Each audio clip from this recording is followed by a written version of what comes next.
नमस्कार। नमस्कार, BS innovative GS centre में आपका स्वागत है। मैं विवेक शुक्ला। आज का हमारा टॉपिक रहेगा सूर्य ग्रहण।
सूर्य ग्रहण क्या है?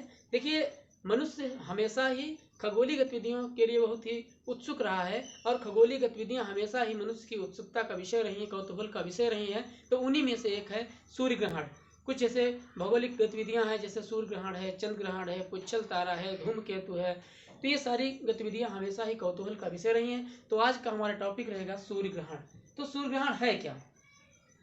तो सूर्य ग्रहण में क्या है? जब सूर्य, चंद्रमा और पृथ्वी तीनों एक ही सीध में आ जाते हैं तो सूर्य ग्रहण जैसी स्थिति बनी के बीच में चंद्रमा आ जाता है तो कहते हैं सूर्य ग्रहण हो गया है।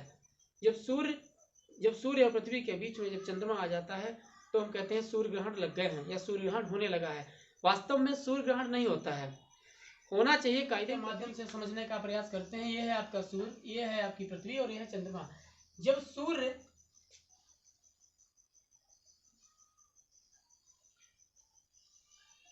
सूर्य का प्रकाश पृथ्वी तक नहीं पहुंच पाता है और यहीं तक रह जाता है, तो अब क्या है, पृथ्वी के जिस हिस्से में सूर्य नहीं दिखाई देता है तो हम कहते हैं उस हिस्से में या वहां सूर्य ग्रहण लग गया है या सूर्य ग्रहण हो रहे हैं। तो इससे होता क्या है, तो सीधे सरल भाषा में कहिए, जब सूर्य का प्रकाश पृथ्वी के किसी पार्टिकुलर क्षेत्र पर नहीं पड़ पाता है, जहां सूर्य नहीं दिखाई देता है, तो हम कहते हैं वहां पर सूर्य ग्रहण पड़ रहा है। कभी कहते हैं कि ये श्रीनगर में दिखाई देगा, कभी कहते हैं जर्मनी में दिखाई देगा, कहीं कहते हैं कि अटलांटिक या आर्कटिक महासागर या महाद्वीप में दिखाई देगा, भारत में नहीं दिखाई देगा। इसका मतलब भारत में सूर्य दिखाई देगा और इन सब यूरोप है, जहां जहां अलग अलग देशों में अलग अलग क्षेत्रों में नहीं दिखाई देगा, जहां जहां नहीं दिखाई देगा सूर्य, वहां वहां सूर्य ग्रहण पड़ेगा।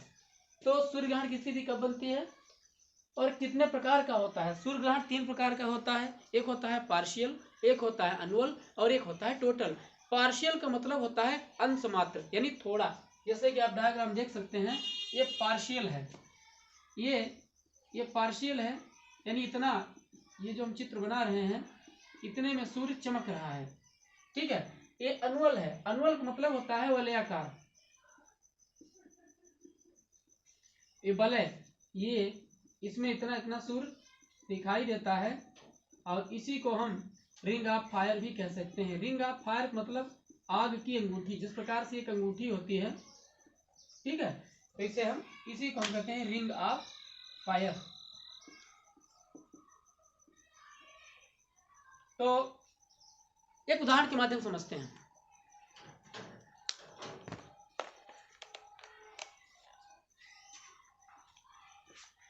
जैसे ये हमारी टार्च है, तो इस टार्च को हम सूर्य मान लें, इस टार्च को हम सूर्य मान लें और ये है चंद्रमा और आप सब हैं पृथ्वी। तो हमने क्या किया, इस तरीके से थोड़ी रोशनी दिखाई दी तो ये हो गया पार्शियल, ये हो गया पार्शियल। और अगर इस तरीके से दिखाई दी और थोड़ा बहुत दिखता है वलयाकार यानी वृत्ताकार, इस तरीके से दिखाई देता है तो इसे कहते हैं अनुअल। और अगर कुछ भी दिखाई दे तो इसे कहते हैं टोटल सोलर इक्लिप्स। समझ रहे हैं? थोड़ा दिखाई दिया तो ये पार्शियल हो गया, ये पार्शियल हो गया, पूरा दिखाई दे गया तो टोटल इक्लिप्स हो गया। और अगर वलयाकार स्थिति में दिखाई देता है, जैसे अगर इस तरीके से हम दिखाएं तो इस तरीके से इतना इसमें दिखाई दे रहा है, तो ये एनुअल इक्लिप्स हो गया। आई होप कॉन्सेप्ट समझ में आ रहा होगा। तो अब हम देखते हैं इसके प्रभाव।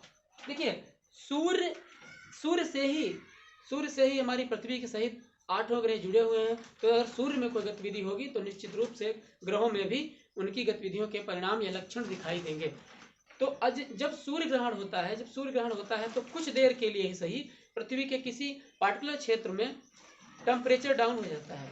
तो टेम्परेचर डाउन हो जाने से कई चीज़ें हो जाती हैं, या टेम्परेचर बढ़ जाता है, कभी कभी डाउन हो जाता है, कभी कभी बढ़ जाता है। बढ़ने से क्या, रेडियो एक्टिविटी बढ़ जाती है, ओजोन जो अल्ट्रावायलेट रेज हैं उनका दुष्प्रभाव बढ़ जाता है, और तो टेम्परेचर बढ़ता है या घटता है हर तरीके से पृथ्वी के लिए नुकसानदायक है। और आई साइट इफेक्ट, सूर्य ग्रहण को कभी नंगी आंखों यानी विदाउट एनी इंस्ट्रूमेंट नहीं देखना चाहिए। तो ये आई साइट पर इफेक्ट डालता है। और ये मैक्सिमम एक वर्ष में 2